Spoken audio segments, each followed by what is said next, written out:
नमस्कार। सत्यम शिवम सुंदरम जीके में आपका हार्दिक स्वागत है, अभिनंदन है। हमने भारतीय संविधान के भाग 5 और 5 जो भाग है उसके 5 अध्याय हैं, 5 चैप्टर हैं।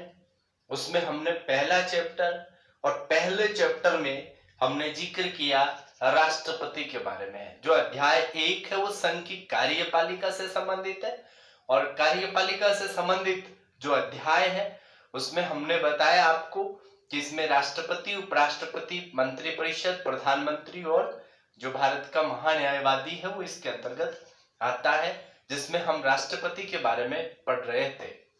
हमने पिछले टॉपिक में राष्ट्रपति की अनुच्छेद 52 से लेकर के और अनुच्छेद 62 तक जो 11 अनुच्छेद है उनके बारे में हमने चर्चा की है। इस टॉपिक में हम चर्चा करेंगे राष्ट्रपति की शक्तियां।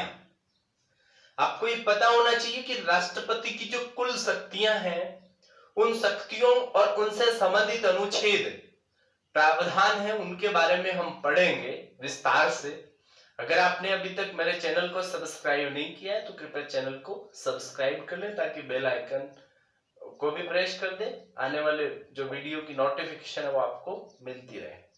ध्यान देने की बात यह है कि जो हमारे राष्ट्रपति की जो शक्तियां हैं, भारत के राष्ट्रपति की शक्तियां हैं, राष्ट्रपति का पद औपचारिक है परंतु फिर भी राष्ट्रपति के पद के लिए बहुत सारी शक्तियां हैं। इन शक्तियों के बारे में, पावर्स के बारे में, अधिकारों के बारे में हम चर्चा करने जा रहे हैं। यहां हम प्रमुख रूप से 9 प्रकार की शक्तियों का जिक्र करेंगे। आपको ये पता होना चाहिए कि हमने जब आर्टिकल 52, 53, 54, 55, 56, 57, 58, 59, 60, 61, 62 तक हमने चर्चा की। फिर मैंने आपको बताया 63, 64, 65, 66, 67, 68, 69 और 70 तक ये उपराष्ट्रपति के संदर्भ में है। फिर 71, 72 ये राष्ट्रपति के संदर्भ में है। तो 72 से हम शक्तियां शुरू करेंगे।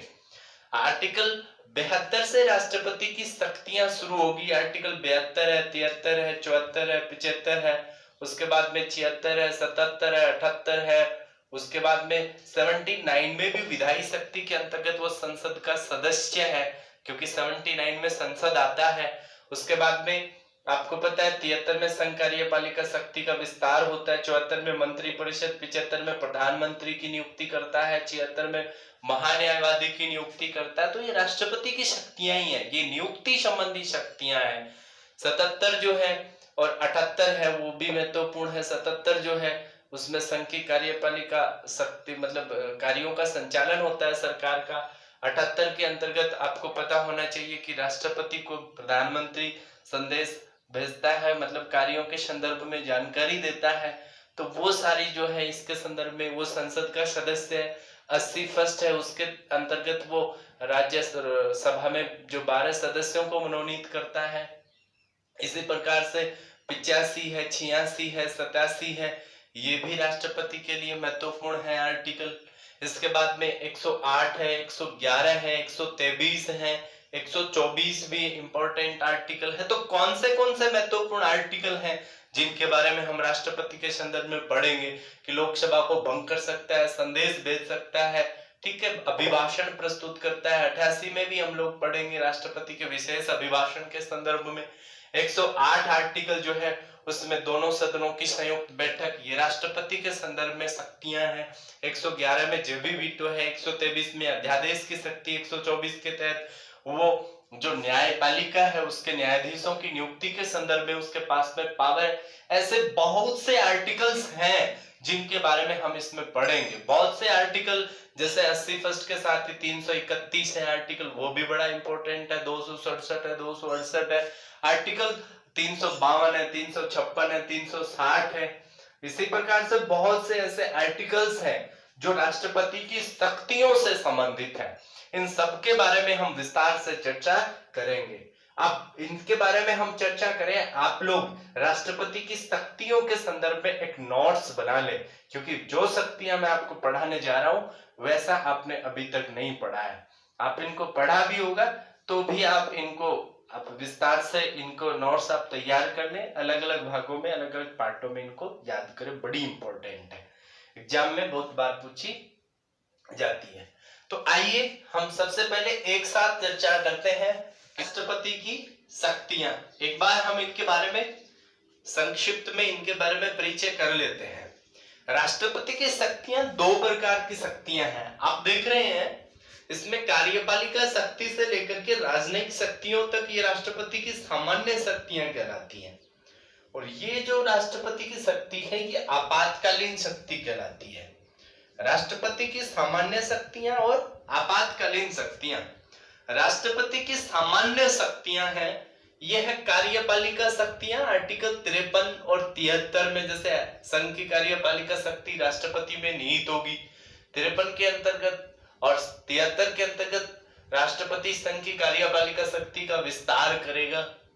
उसी प्रकार से न्यायिक शक्तियां हैं, जिसके अंतर्गत 124 के तहत उच्च न्यायालय, सर्वोच्च न्यायालय और ये उच्च न्यायालय के जो न्यायाधीशों की नियुक्ति है। न्यायिक शक्तियों में क्षमादान भी न्यायिक शक्तियों से ही संबंधित है, आर्टिकल 72। आर्टिकल 143 इनके बारे में हम विस्तार से पढ़ेंगे कि सर्वोच्च न्यायालय से परामर्श ले सकता है, न्यायिक शक्तियां हैं ये। तो ये आर्टिकल्स के बारे में, इनके बारे में इस प्रकार से हम विस्तार से चर्चा इन शक्तियों के हिसाब से करेंगे। आप देखेंगे कि जैसे नियुक्ति संबंधी शक्तियां, राष्ट्रपति की नियुक्ति संबंधी शक्तियां, बहुत से ऐसे व्यक्ति हैं जिनकी राष्ट्रपति नियुक्ति करता है। आर्टिकल 74, 75, 76 विस्तार से अभी चर्चा करने जा रहे हैं, इनके बारे में पढ़ेंगे। इसी प्रकार से राष्ट्रपति की विधायी शक्तियां, आर्टिकल 79, 85, 86, 87, 108, 1, 2, 3, ठीक है। तो ये राष्ट्रपति की विधायी शक्तियां, कानून बनाने से संबंधित हमने चर्चा की कि संसद का अंग है, लोकसभा भंग कर सकता है, संदेश भेज सकता है, अभिभाषण प्रस्तुत करता है, संयुक्त बैठक बुलाता है, वगैरह वगैरह। 123 में आपको पता है अध्यादेश जारी करता है। इन सब के बारे में हम चर्चा करेंगे। ये राष्ट्रपति का वीटो पावर है, निषेधाधिकार। 3 प्रकार के वीटो राष्ट्रपति को मिले हुए हैं। जो वित्तीय शक्तियां हैं राष्ट्रपति की, यानी वित्त विधेयक से संबंधित शक्तियां हैं, आकस्मिक जो निधि है उससे संबंधित शक्तियां हैं। सैन्य शक्तियां कि राष्ट्रपति तीनों सेनाओं का सर्वोच्च कमांडर होता है। राजनयिक शक्तियां, जो भी आपको पता है कि राष्ट्रपति कार्यपालिका शक्ति राष्ट्रपति में निहित होती है, जो भी काम होते हैं राष्ट्रपति के नाम से किए जाते हैं, संधि करनी है, समझौता करना है किसी देश के साथ, तो वो सारी चीजें वो इसमें आती हैं। आपातकालीन शक्तियां हैं, आपातकालीन शक्तियां हैं वो आर्टिकल 352, 56 और 360 आपको पता है, राष्ट्रपति, राष्ट्रीय आपात, राष्ट्रपति शासन और वित्तीय आपात। ये हमारी जो हम चर्चा कर रहे थे कि 9 हमारी राष्ट्रपति की जो शक्तियां हैं, इनके बारे में हम चर्चा कर रहे थे। तो इन्हीं के बारे में हम चर्चा करेंगे कि ये जो भारत के राष्ट्रपति की प्रमुख शक्तियां कौन सी है। आइए सबसे पहले हम लोग शुरू करते हैं राष्ट्रपति की कार्यपालिका शक्तियां। जैसे कि आपको पता है कि संघ की जो कार्यपालिका शक्ति है ये राष्ट्रपति में निहित होगी आर्टिकल 53 के अनुसार। उसके बाद में, यानी कार्यपालिका शक्ति क्या है राष्ट्रपति की, कि संघ की जो कार्यपालिका है, कार्यपालिका का प्रधान है, मुख्य है, भारत का प्रथम नागरिक है। कार्यपालिका शक्ति का प्रयोग जो है वो कौन करेगा? राष्ट्रपति करेगा, क्योंकि सर्वोच्च पदाधिकारी कार्यपालिका जो भी है भारत की, उस कार्यपालिका का मुखिया राष्ट्रपति ही है। तो ये राष्ट्रपति की शक्ति है। इसके अलावा संघ की कार्यपालिका, जो बाकी की जो कार्यपालिका है, जिसमें प्रधानमंत्री है, मुख्यमंत्री है, केंद्र में जो प्रधानमंत्री है, महान्यायवादी है, ठीक है, या मंत्री परिषद है, ये इसके कार्यपालिका के भाग हैं। तो इनकी जो है, इनकी नियुक्ति आगे जाकर के राष्ट्रपति करेगा। तो संघ की कार्यपालिका शक्ति का विस्तार करना हो तो वो किसके द्वारा किया जाएगा? राष्ट्रपति के द्वारा किया जाएगा। ये थी राष्ट्रपति की कार्यपालिका शक्तियां। अब हम पढ़ेंगे राष्ट्रपति की दूसरी शक्ति। राष्ट्रपति की दूसरी शक्ति क्षमादान की शक्तियां और न्यायिक शक्ति। दूसरी जो शक्तियां हैं वो है न्यायिक शक्तियां। आर्टिकल 72, 124, 143 और 217। आप इसमें देखेंगे कि राष्ट्रपति की जो समाधान शक्तियां हैं आर्टिकल 72 में क्षमादान की शक्तियां हैं। राष्ट्रपति को 5 प्रकार की क्षमादान शक्तियां प्राप्त है। जब में पूछी जाती है राष्ट्रपति की क्षमादान की शक्तियां, तो राष्ट्रपति को 5 प्रकार की क्षमादान शक्तियां प्राप्त है। कौन सी क्षमा प्राप्त है? परविलंबन, परिहार, लघुकरण और विराम। क्या है ये? क्षमा से मतलब है, तात्पर्य है कि राष्ट्रपति के पास में कोई अगर क्षमा याचना जाती है तो किसी व्यक्ति को जो सजा मिलती है उसको पूरी तरह माफ कर दिया जाता है, सजा को पूरी तरह खत्म कर दिया जाता है, तो उसे बोला जाता है क्षमा। दूसरा परविलंबन, मान लीजिए किसी व्यक्ति को मृत्युदंड दिया है और उस मृत्युदंड को राष्ट्रपति कुछ समय के लिए विलंब कर सकता है, कुछ समय के लिए रोक लगा सकता है कि भाई हो सकता है एक बार दोबारा से इसकी जांच कर ली जाए, तो उसके संदर्भ में मृत्युदंड को अस्थायी रूप से निलंबित करना, स्थायी रूप से नहीं, अस्थायी, थोड़े समय के लिए, उसको बोला जाता है परविलंबन, विलंब, देरी। अगला है परिहार। परिहार का मतलब दंड की प्रकृति को बदल सकता है, दंड की प्रकृति में परिवर्तन किए बिना, ध्यान रखना, दंड की प्रकृति में परिवर्तन किए बिना दंड की मात्रा को कम कर दे। जैसे किसी व्यक्ति को उम्र कैद मिली है, 20 साल की सजा मिली है, 10 की कर दे, 10 को 5 कर दे, तो उसको बोला जाता है परिहार। लघुकरण का मतलब सजा की कठोरता को कम करना, न कि सजा कम करना। सजा की कठोरता को कम कर दिया जाता है कि मान लीजिए किसी व्यक्ति को बहुत ज्यादा हार्ड वर्किंग की वो दी है सजा, तो उस व्यक्ति की वो सजा थोड़ी सी कम की जा सकती है, कठोरता। विराम, विराम का मतलब होता है रोक लगना, कि मतलब इसमें किसी विशेष कारण से दंड की मात्रा को कम किया जा सकता है, कोई विशेष कारण से राष्ट्रपति की ये विराम शक्ति है। तो ये राष्ट्रपति की शक्तियां हैं, क्षमादान की शक्तियां, जो कि न्यायिक शक्तियां हैं। न्यायपालिका अगर किसी व्यक्ति को दंड देती है तो उन दंड के संदर्भ में कि न्यायपालिका क्षमा नहीं कर सकता, लेकिन राष्ट्रपति के पास में क्षमा करने की शक्तियां हैं। राज्यपाल के पास में भी शक्तियां हैं, पर राज्यपाल के पास में ये शक्ति नहीं है। ये शक्तियां राज्यपाल की क्षमादान की शक्तियां हैं कि दोषी को मृत्युदंड जो है, जैसे ये हो गया मृत्युदंड, कि दोषी का जो है दंड पूर्णतः मृत्युदंड को क्षमा नहीं कर सकता, बाकी जो शक्तियां उसके पास में है। आर्टिकल 124 के तहत सर्वोच्च न्यायालय का गठन है और सर्वोच्च न्यायालय के मुख्य न्यायाधीश और अन्य न्यायाधीशों की नियुक्ति है वो राष्ट्रपति के द्वारा की जाएगी। हम सर्वोच्च न्यायालय पढ़ेंगे तब इसके बारे में विस्तार से चर्चा करेंगे। उसके बाद में 143 के तहत सर्वोच्च न्यायालय का राष्ट्रपति को परामर्श देने का अधिकार है। सर्वोच्च न्यायालय से राष्ट्रपति परामर्श ले सकता है 143 के तहत, ठीक है। उसके बाद में आर्टिकल 217 जो राज्य के उच्च न्यायालय है उनके न्यायाधीशों की नियुक्ति है, वो भी राष्ट्रपति के द्वारा की जाती है। तो ये राष्ट्रपति की क्या है, न्यायिक शक्तियां हैं, जो न्याय के जो महत्वपूर्ण व्यक्ति हैं। इसी प्रकार से भारत का महान्यायवादी आर्टिकल 76 हम पढ़े, एक और महत्वपूर्ण रूप से आर्टिकल 76 के बारे में भी इसी में ही चर्चा कर लेते हैं, ठीक है। आर्टिकल 76 जो है उसमें भारत का महान्यायवादी, तो महान्यायवादी भारत का सबसे बड़ा विधि अधिकारी होता है और इसकी नियुक्ति है वो भी राष्ट्रपति के द्वारा ही की जाती है। तो ये भारत के राष्ट्रपति की न्यायिक शक्तियां हैं 72, 124, 143, 217 और आर्टिकल 76 के अंतर्गत। तो ये महत्वपूर्ण जो व्यक्ति हैं, संस्थाएं हैं और ये शक्तियां हैं जो राष्ट्रपति को न्यायिक शक्तियों के रूप में प्राप्त है। चलिए अगली शक्ति नियुक्ति संबंधी शक्तियां। राष्ट्रपति विभिन्न व्यक्तियों की नियुक्ति करता है। बहुत से ऐसे व्यक्ति हैं जो संघ राज्य क्षेत्र में आते हैं, उनमें राष्ट्रपति के द्वारा नियुक्ति की जाती है। संघ के मंत्री अर्थात मंत्री परिषद जो है उसका गठन है वो राष्ट्रपति के द्वारा ही किया जाता है। राष्ट्रपति मंत्री परिषद का गठन करेगा आर्टिकल 74 के अंतर्गत, जिसका मुखिया कौन होगा, प्रधानमंत्री होगा। तो बहुमत दल के नेता को प्रधानमंत्री चुनता है और प्रधानमंत्री की सलाह से संघ के मंत्रियों को नियुक्त करता है। ये इस राष्ट्रपति की नियुक्ति संबंधी जो शक्तियां हैं उसकी महत्वपूर्ण बातें हैं। उसके बाद में एक और महत्वपूर्ण बात,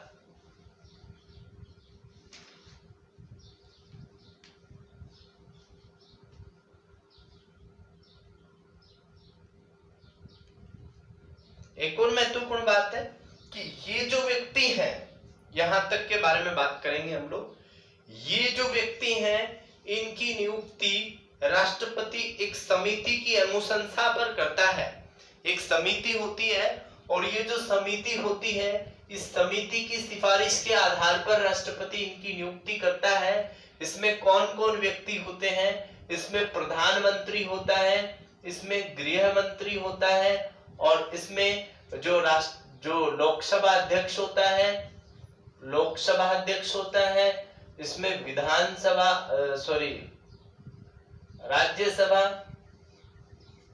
राज्यसभा का उपसभापति होता है और इसके अलावा जो आपको पता है जो विपक्ष है लोकसभा, वहां में लोकसभा में नेता प्रतिपक्ष और राज्यसभा में नेता प्रतिपक्ष, ये एक समिति होती है और इस समिति की सिफारिश, इस समिति के कहने पर ये जो राष्ट्रपति है, ये राष्ट्रपति क्या करता है? इसमें इनकी नियुक्ति करता है। संघ के मंत्रियों की नियुक्ति, प्रधानमंत्री की, राज्यपाल की नियुक्ति, ये हमने पहले भी चर्चा की है इसके बारे में। आर्टिकल 74, 75, आर्टिकल 153 राज्यपाल। उच्चतम न्यायालय के न्यायाधीशों की नियुक्ति और उच्च न्यायालय के न्यायाधीशों की नियुक्ति हम अभी न्यायिक शक्तियों में कर चुके हैं। भारत के महान्यायवादी की नियुक्ति भी हमने अभी आर्टिकल 76 में पढ़ी थी। नियंत्रक और महालेखा परीक्षक, जिसको सीएजी भी कहा जाता है, कंट्रोलर ऑफ ऑडिटर जनरल जो है, उसकी नियुक्ति भी इसके द्वारा की जाती है। इसके अलावा संघ लोक सेवा आयोग का गठन किया जाता है और उनके अध्यक्ष और सदस्य, ध्यान रखना कि संघ लोक सेवा आयोग के अध्यक्ष और सदस्यों की नियुक्ति राष्ट्रपति द्वारा, राज्य लोक सेवा आयोग वगैरह और उनके अध्यक्षों की नियुक्ति राज्यपाल द्वारा। मुख्य निर्वाचन आयुक्त और अन्य निर्वाचन आयुक्त, आर्टिकल 323 में निर्वाचन आयोग का गठन है तो उनकी नियुक्ति है वो भी राष्ट्रपति द्वारा की जाती है। राष्ट्रीय मानवाधिकार आयोग और उनके जो सदस्य हैं, आपको पता है 10 दिसंबर को राष्ट्रीय मानवाधिकार आयोग जो है वो संपूर्ण विश्व में मानवाधिकार दिवस मनाया जाता है। तो राष्ट्रीय मानवाधिकार के बारे में बात करें, उसके आयोग अध्यक्ष की, अनुसूचित जाति और जनजाति आयोग के अध्यक्ष और उनकी नियुक्ति है वो भी की जाती है। इनका जिक्र भी आर्टिकल 338, 39, 341 में किया गया है, जो अनुसूचित जाति जनजाति आयोग है। संघ क्षेत्रों में आपको पता है जैसे राज्यों में राज्यपाल होते हैं, परंतु केंद्र शासित प्रदेशों में वे या तो उपराज्यपाल कहलाते हैं या प्रशासक कहलाते हैं। आर्टिकल 239 के तहत संघ सरकार में इस प्रकार से है। दिल्ली पुडुचेरी के मुख्यमंत्री, आपको पता होना चाहिए कि दिल्ली को भारत में जो संघ शासित प्रदेश है इसको विधान परिषद जो मंडल बनाया गया है, विधानसभा बनाया गया है। पुडुचेरी को भी विधानसभा, तो दिल्ली और पुडुचेरी में विधानसभा है और उनके मुख्यमंत्री है। दिल्ली और पुडुचेरी के मुख्यमंत्री राष्ट्रपति को मतदान में भी भाग लेते हैं, तो उनकी नियुक्ति है वो भी राष्ट्रपति के द्वारा की जाती है। वित्त आयोग आर्टिकल 280, ये आपको ध्यान रखना, दिल्ली जो है उसके संदर्भ में विशेष ध्यान रखना। आर्टिकल 239 का 5वां भाग, क्योंकि आर्टिकल जैसे जैसे बढ़ते जाते हैं उनके उपभाग बनते जाते हैं। तो वित्त आयोग है 280 के अंतर्गत हम राष्ट्रपति की वित्तीय शक्तियों में भी हम चर्चा करेंगे। इसी प्रकार से जो भारत का राजभाषा आयोग है उसकी नियुक्ति है वो भी राष्ट्रपति के द्वारा ही की जाती है।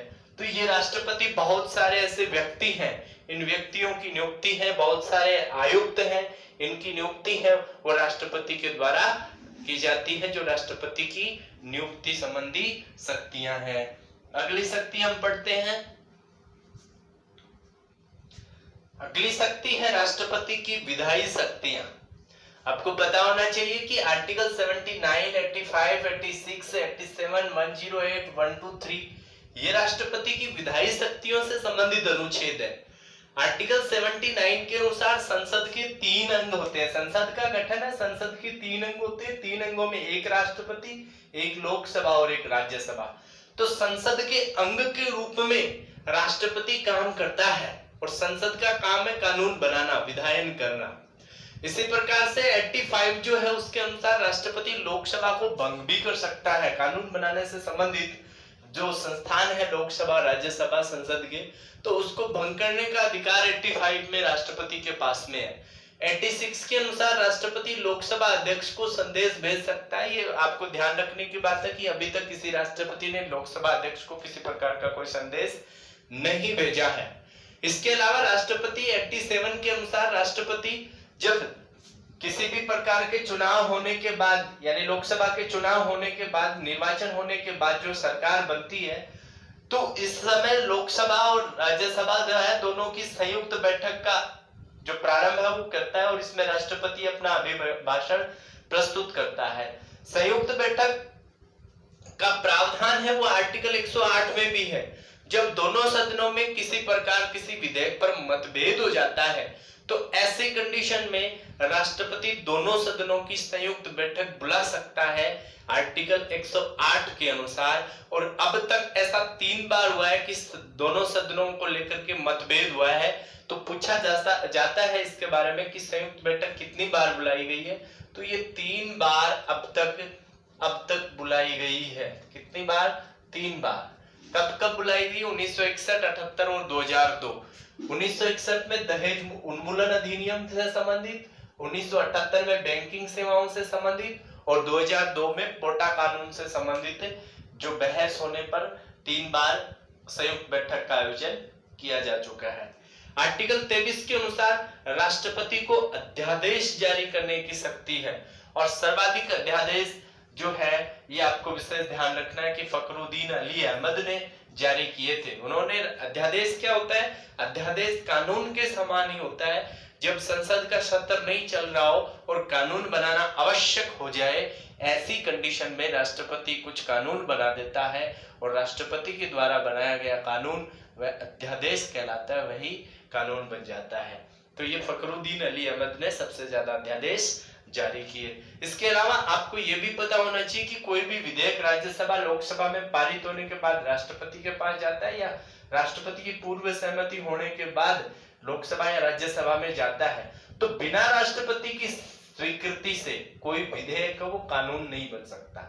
या तो पहले जो परमिशन लेने के बाद में पारित हो जाता है या पहले पारित होने के बाद राष्ट्रपति का हस्ताक्षर करवाना पड़ता है। आपको पता है कि वित्त विधेयक को छोड़कर के जो साधारण विधेयक है उनको राष्ट्रपति पुनर्विचार के लिए भी लौटा सकता है, जो हम राष्ट्रपति की जो वीटो शक्ति है उसके अंतर्गत पढ़ेंगे।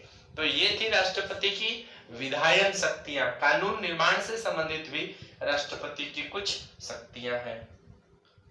अगली शक्ति है राष्ट्रपति की वीटो शक्तियां। वीटो पावर राष्ट्रपति को मिला हुआ है। वीटो का मतलब मना करना, निषेधाधिकार। वीटो पावर जो है आर्टिकल 111 के अनुसार राष्ट्रपति को 3 प्रकार के वीटो है। कितने प्रकार की? 3 प्रकार के वीटो पावर मिले हुए हैं। एक है आत्यंतिक वीटो, अत्यंत पावरफुल शक्ति है ये ना। इसके अंतर्गत क्या होता है कि राष्ट्रपति के पास जब लोकसभा या राज्यसभा में से कोई जो विधेयक है वो प्रस्तुत पास होने के बाद जब हस्ताक्षर के लिए जाता है और राष्ट्रपति उस पर हस्ताक्षर करने से मना कर देता है, जो राष्ट्रीय महत्व का नहीं होता, जो राष्ट्र की एकता, अखंडता आदि चीजों को तोड़ने वाला इस प्रकार का विधेयक अगर प्रस्तुत होता है तो राष्ट्रपति उसके लिए मनाही कर देता है। तो इस प्रकार के वीटो को बोलते हैं आत्यंतिक वीटो। दूसरा प्रकार का वीटो होता है निलंबनकारी वीटो। इस निलंबनकारी वीटो के अंतर्गत क्या होता है कि राष्ट्रपति विलंब करता है हस्ताक्षर करने में और उस जो विधेयक होता है जो लोकसभा या राज्यसभा में से प्रस्तुत पास होने के बाद आता है तो उसको राष्ट्रपति पुनर्विचार के लिए भेज देता है। तो इस प्रकार का जो वीटो है वो कहलाता है निलंबनकारी वीटो। तीसरा प्रकार का है जेबी वीटो। ये जो पॉकेट वीटो है, जो जेबी वीटो है, इसके अंतर्गत क्या होता है कि राष्ट्रपति किसी विधेयक को अपने पास में ही रख लेता है। ये राष्ट्रपति ना तो उसको लौटाता है ना मना करता है, तो इसको बोलते हैं जेबी वीटो। जेबी वीटो का प्रयोग करने वाला जो राष्ट्रपति है वो सरदार ज्ञानी जेल सिंह है, जिन्होंने 1986 में ज्ञानी जेल सिंह ने डाक विधेयक के संदर्भ में, ध्यान रखना, डाक विधेयक डाक विधेयक के संदर्भ में ये जेबी वीटो का प्रयोग है ये किया था। अब इस जेबी वीटो में ध्यान रखना 24वें संविधान संशोधन अधिनियम 1971 के द्वारा जो अनुच्छेद 368 है यानी संविधान संशोधन है, संविधान संशोधन अगर किया जाता है तो उस समय राष्ट्रपति जेबी वीटो का प्रयोग नहीं कर सकता। ध्यान रखना आर्टिकल 368 पर पहले था, संविधान संशोधन होने के बाद जो विधेयक होता था वो प्रस्तुत किया जाता था राष्ट्रपति के पास, तो राष्ट्रपति जेबी वीटो का प्रयोग कर सकता था पहले। कब से पहले? ध्यान रखना 24वें संविधान संशोधन अधिनियम 1971 से पहले। परंतु 24वें संविधान संशोधन अधिनियम 1971 के द्वारा ये हटा दिया गया है। ये भी बड़ा इंपॉर्टेंट क्वेश्चन है जिसको आपको याद रखना है। ये है राष्ट्रपति की वीटो शक्तियां। अगली शक्तियां है राष्ट्रपति की वित्तीय शक्तियां। आपको पता होना चाहिए कि आर्टिकल 112, 117, 267, 81, 323 इसका प्रतिनिधित्व करती है। आर्टिकल 112 के अनुसार प्रत्येक वित्तीय वर्ष में वित्त मंत्री वार्षिक वित्तीय विवरण राष्ट्रपति के नाम से ही संसद के सदनों में प्रस्तुत करता है। ये जो प्रत्येक वित्तीय वर्ष में वित्त मंत्री के द्वारा जो वार्षिक प्रतिवेदन जो प्रस्तुत किया जाता है वित्तीय विवरण, वो राष्ट्रपति के नाम से ही करता है। तो ये राष्ट्रपति के नाम से ही करता है, इसका मतलब राष्ट्रपति में ही वित्तीय शक्तियां निहित है। इसके अलावा आर्टिकल 117 है कि कोई भी वित्त विधेयक, साधारण विधेयक को पहले प्रस्तुत कर लिया, बाद में जाकर के राष्ट्रपति जी से सिग्नेचर करवा लिए, ऐसे होता है। परंतु वित्त विधेयक अगर प्रस्तुत करना होता है तो पहले राष्ट्रपति जी की सहमति होगी, राष्ट्रपति जी ने सहमति दे दी, उसके बाद में उनको लोकसभा में प्रस्तुत किया जाएगा। वित्त विधेयक लोकसभा में ही प्रस्तुत होता है। तो वित्त विधेयक जो है वो बिना राष्ट्रपति की सहमति के लोकसभा में प्रस्तुत नहीं किया जाएगा आर्टिकल 117 के अनुसार। इसका मतलब राष्ट्रपति के पास ये वित्तीय शक्ति भी है। इसके अलावा जो आर्टिकल 267 है उसके अंतर्गत कि जो भारत की जो संचित निधि है और भारत की आकस्मिक निधि है, तो भारत की जो आकस्मिक निधि है, संचित निधि से राष्ट्रपति को वेतन मिलता है, आकस्मिक निधि पर राष्ट्रपति का नियंत्रण होता है। पूछा जाता है एग्जाम में कि आकस्मिक निधि किसके अधीन रहती है, तो राष्ट्रपति के नियंत्रण में रहती है। और राष्ट्रपति चाहे तो संचित जो आकस्मिक निधि है उस आकस्मिक निधि से धन निकाल करके दे सकता है। राष्ट्र को जरूरत है तो आकस्मिक निधि से धन निकालने की जो शक्ति है वो किसके पास में होती है? 267 के अनुसार राष्ट्रपति। इसके अलावा आर्टिकल 281 बड़ा महत्वपूर्ण, वित्त आयोग की जो अनुशंसा है वो भी राष्ट्रपति के नाम से ही की जाती है। इसके अलावा अन्य पिछड़ा आयोग जो है उसकी भी इसी आर्टिकल 281 के अंतर्गत। आर्टिकल 323 जो संघ लोक सेवा आयोग है उसका प्रतिवेदन है वो भी राष्ट्रपति के नाम से ही प्रस्तुत है, वो किया जाता है, राष्ट्रपति को समर्पित किया जाता है। तो ये जो आर्टिकल्स है, इन आर्टिकलों में राष्ट्रपति की वित्तीय शक्तियां हैं वो बताई गई हैं कि राष्ट्रपति के पास में वित्तीय शक्तियां भी है। ठीक है, फाइनेंशियल पावर भी राष्ट्रपति अपने पास में रखता है। चलिए अगली हम पढ़ते हैं राजनयिक शक्तियां। आपको पता है आर्टिकल 53 में जो है ये लिखा हुआ है कि राष्ट्रपति कार्यपालिका का औपचारिक प्रधान होगा, अर्थात संघ की कार्यपालिका शक्ति राष्ट्रपति में निहित होगी। राजनयिक शक्तियों के बारे में अगर हम चर्चा करें,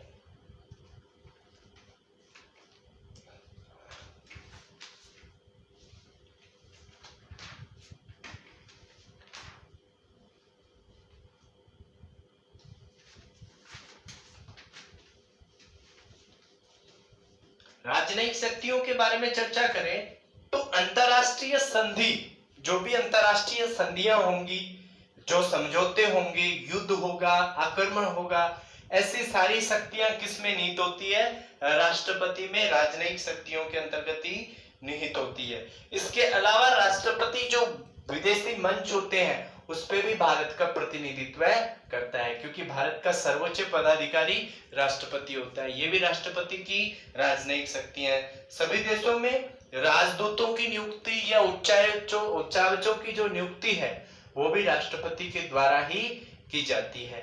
तो ये भी राष्ट्रपति की राजनयिक शक्तियां हैं। अब हम पढ़ेंगे राष्ट्रपति की सबसे महत्वपूर्ण शक्तियां। राष्ट्रपति की सबसे महत्वपूर्ण शक्ति आपको पता है, ये तो थी राष्ट्रपति की साधारण शक्तियां, सामान्य शक्तियां। अब राष्ट्रपति की विशेष जो शक्ति है वो आपातकालीन शक्तियां हैं, और वो शक्ति केवल राष्ट्रपति में निहित होती है। आपातकाल लागू करने संबंधी जो अनुच्छेद है उनके बारे में चर्चा करते हैं। अगली शक्ति हम पढ़ते हैं राष्ट्रपति की आपातकालीन शक्तियां। आपातकालीन शक्तियों के अंतर्गत राष्ट्रपति को 352, 356 और आर्टिकल 360 के तहत आपातकाल की शक्तियां प्राप्त है। आर्टिकल 352 राष्ट्रीय आपात, ये राष्ट्रपति शासन, और 360 वित्तीय आपात की शक्ति प्राप्त है। सबसे पहले पढ़ते हैं आर्टिकल 352, बड़ा महत्वपूर्ण है, राष्ट्रीय आपात। राष्ट्रीय आपात युद्ध या बाहरी आक्रमण या सशस्त्र विद्रोह के आधार पर लगाया जाता है। इसमें भी संसद की स्वीकृति की आवश्यकता होती है। संसद ये लिखित रूप में राष्ट्रपति को देती है, तब जाकर के राष्ट्रपति है ये राष्ट्रीय आपात लगाता है। ये सशस्त्र विद्रोह है, ये पहले नहीं था, आंतरिक अशांति के नाम पर लगाया जाता था, जिसको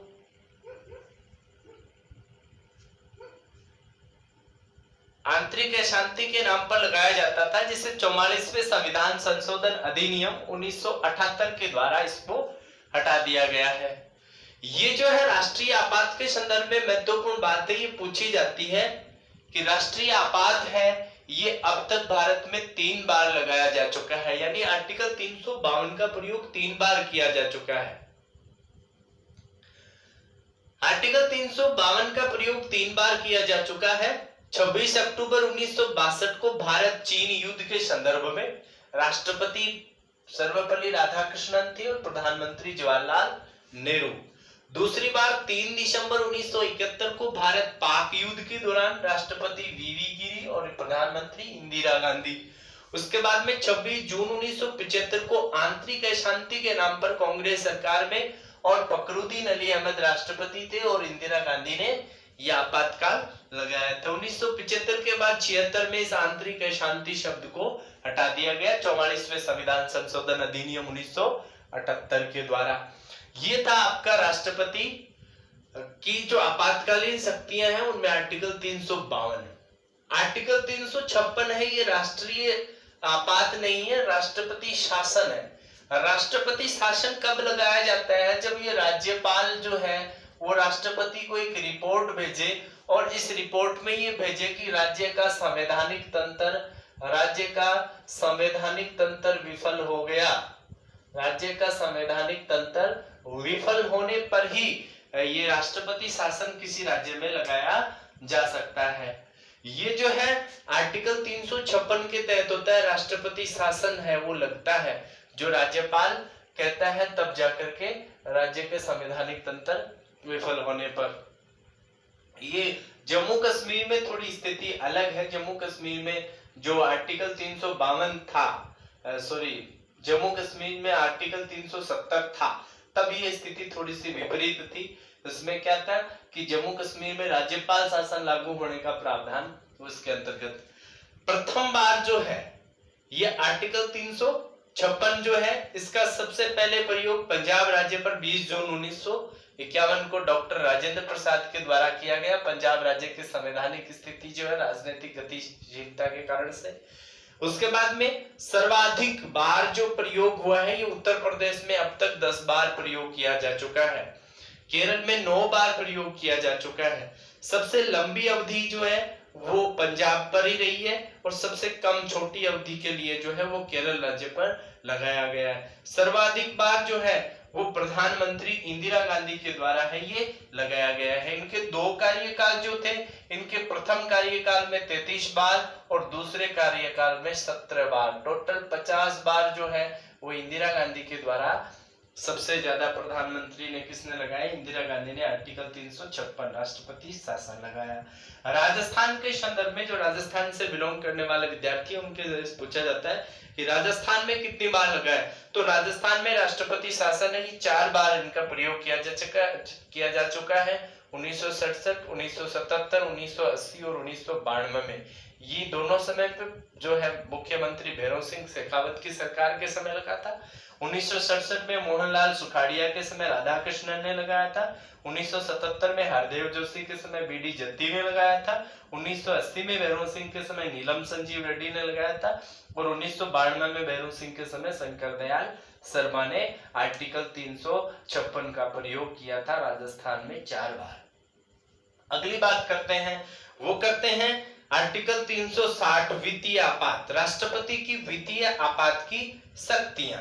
ध्यान देने की बात है कि राष्ट्रपति की जो वित्तीय आपात की शक्तियां हैं, इसके अंतर्गत राष्ट्रपति के पास में वित्तीय मतलब जो पावर है उसके अंतर्गत राष्ट्रपति किसी भी प्रकार से वित्त से संबंधित फैसले ले सकता है। भारत में अब तक किसी प्रकार का कोई वित्तीय आपात नहीं आया है। केवल 1992 में प्रधानमंत्री चंद्रशेखर के समय आर्थिक संकट की स्थिति के समय और उस समय पर जो आर वेंकट रमन भारत के राष्ट्रपति थे, आर वेंकट रमन, उनके समय ये सोना गिरवी रखना पड़ा था। ये थी राष्ट्रपति की आपातकालीन शक्तियां। इसी प्रकार से हमने राष्ट्रपति की संपूर्ण शक्तियों का जो विवरण है ये हमने पढ़ा है।